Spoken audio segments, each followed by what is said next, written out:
Hey there, my name is Charlotte Mei, and today I'll be having a quick chat with Benjamin Tay, Executive Director of PM Haze. So why did you choose to work on the transboundary haze issue? Understanding about where haze came from, right, and understanding about like the nuances of what happens among communities, in our region, right? Yeah. I think that really got me interested. And really got me thinking that haze is not just an environmental issue. When I found PM Haze, an organization in Singapore, was working on this particular issue, and I found it really, really interesting. There's a question you wanted to answer. What is the haze and where does it come from? So you said that you've been smelling it, since your childhood days. Has the haze changed much since then? Has it gotten worse year on year? It probably has been happening a little bit more frequently, and it's because of climate change. If you look at the haze in general, right, it's caused by, I guess, two main things, right? One is the production of industrial commodities. The other main cause of it is also self-subsistence agriculture.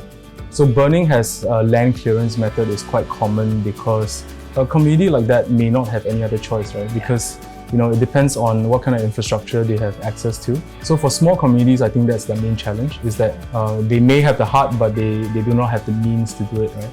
Wow, it all sounds very intimidating. It's a very huge problem, and coming in from all directions, involving so many people. Instead of looking at companies, because we know that they're trying their best to look into how they can do better, can consumers do anything with such a huge scale problem? Companies respond to what consumers want. I think that's something that PM Haze is very keen to work on in the next couple of years, is to actually see how we can convince some of these local consumer goods manufacturers. Fishball noodles in a hawker center, we want that fish cake to be fried in sustainable palm oil. I didn't even think about that. A fish cake could be involved in palm oil as well. I think what consumers can do is to actually take responsibility for their consumption habits, their consumption patterns, things they consume. If you were to go out to a restaurant, most often you'll be looking at reviews of how good the food is, right? And the price. And the price, exactly. So these are considerations, but palm oil as a commodity is a relatively invisible commodity, right? Because it's not your main food product.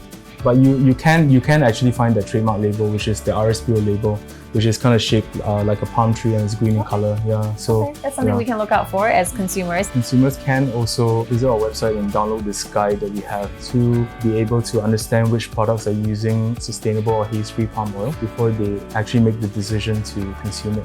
So why aren't more eateries using sustainable palm oil? Is there a huge price difference, maybe? There is definitely a price difference. Right, I think that's something that we try to educate eateries as well, or educate people in the general public, right, is that sustainability costs money.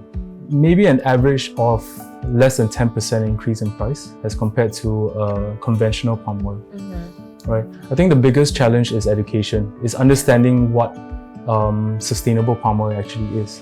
So sustainable palm oil is palm oil that's produced with no burning, no deforestation, and no social harm. So these are the three main things that constitute what a sustainable palm oil product is.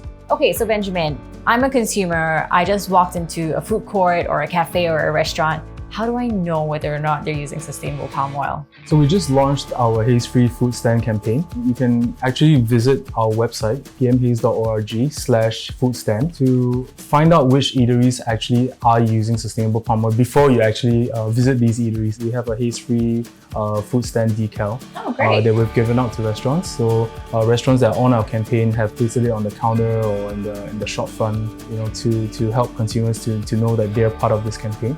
Now, as we all know, to do nothing is to encourage the status quo. So be a conscious consumer, shop wisely, ask questions, and don't forget that as a consumer, you play a big role in shifting the needle. So hopefully we'll be able to see some positive changes in the near future. Thank you, Benjamin. Thank you, Charlotte.